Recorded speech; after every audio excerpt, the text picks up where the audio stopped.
Por el estado sólido, las partículas están firmemente unidas, prácticamente fijas a un lugar y solamente pueden vibrar. Por eso los sólidos tienen forma propia y volumen propio.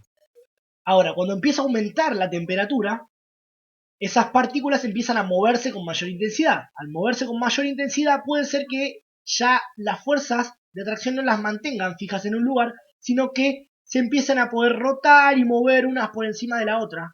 Y ahí tenemos cuando la materia está en el estado líquido. En este estado no tenemos forma propia, sí volumen propio, porque las partículas se siguen manteniendo unidas una al lado de la otra, solamente que se pueden mover en muchas más direcciones que en el estado sólido, por eso adquieren la forma del recipiente en el que nosotros los pongamos, ¿sí?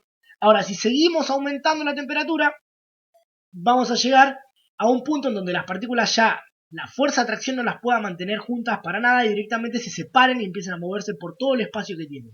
Ahí estaríamos en el estado gaseoso. Y obviamente el estado gaseoso ocupa todo el lugar que dispone, ¿sí? No tiene ni forma ni volumen propio. Justamente por esas características de que sus partículas están separadas, moviéndose en todas direcciones y rebotando contra todas las superficies con las que chocan, ¿sí?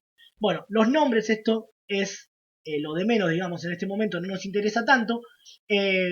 Aparte hay cosas que, nombres que depende del libro que lo agarren, van a estar diferentes, como sublimación, puede estar también como volatilización, ¿sí? O condensación a sólido, puede estar como sublimación también, o como sublimación inversa, eso depende del libro que agarremos. Hay algunas que raramente, a ver, fusión, generalmente siempre se lo llama como fusión, pero algunas cambian, ¿sí? Aparte no es lo mismo que una sustancia pase de estado líquido a estado gaseoso por una vaporización que por una evaporación. Entonces son dos conceptos distintos. Los nombres mucho a mí no me interesan, sí que me interesa, lo que me interesa es que entendamos los conceptos, ¿sí?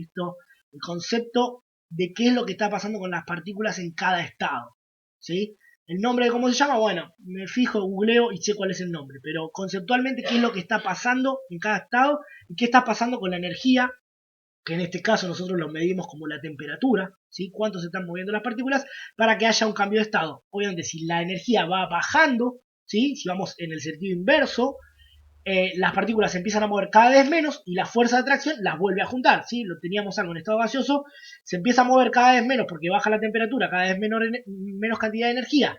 La fuerza de atracción las puede volver a atrapar, digamos, y volveríamos al estado líquido. Y si seguimos quitándole energía, van a estar cada vez más quietas las partículas hasta que llegue un punto en que se van a acomodar nuevamente como el sólido, ¿sí?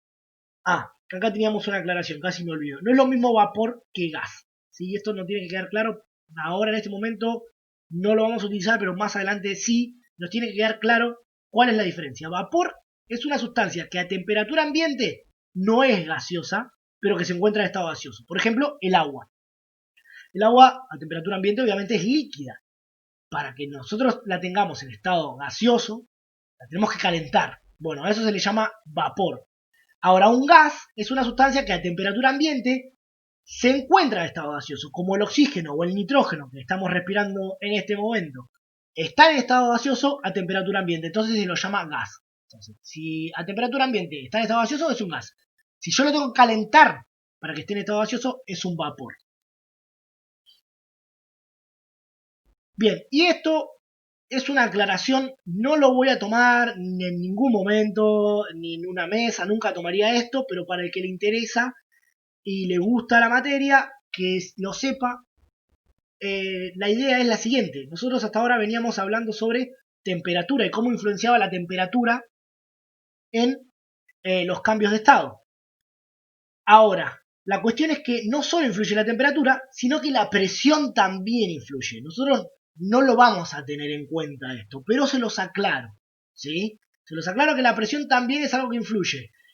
Y esto que tienen acá es un diagrama de fase, se le llama, ¿sí? Y nos muestra, es un gráfico de doble entrada, presión en función de temperatura, en donde tenemos, por ejemplo, podemos decir, bueno, a una atmósfera, ¿sí? Que es la presión que tenemos, presión que, digamos, la presión atmosférica normal, ¿sí? Se lo considera una atmósfera, y 0 grados, desde el mouse, el agua está pasando de hielo a agua, ¿no? De sólido a líquido.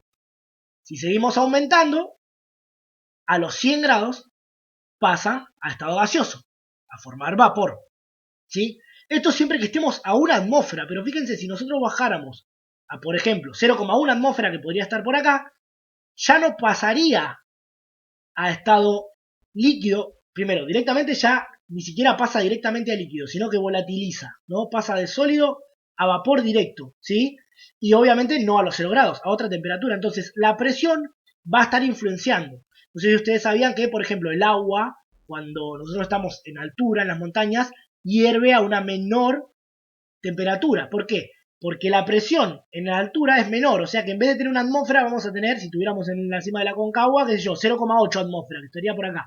Entonces, si nosotros empezamos a calentar, vamos a ver que el cambio de vapor de líquido a vapor no se da a los 100 grados, se da mucho antes, a los 90 y pico, a los 80 grados, depende de la presión que tengamos. Entonces, esto simplemente era para mostrarles que la presión también influye, ¿sí? Y una curiosidad, hay un punto que se llama punto triple, ¿sí? Y es un lugar, una cantidad de presión y una temperatura, en el caso del agua 0,01 grados Celsius y 0,0006 atmósferas, tendríamos un punto en donde el agua podría estar en los tres estados a la vez y coexistir.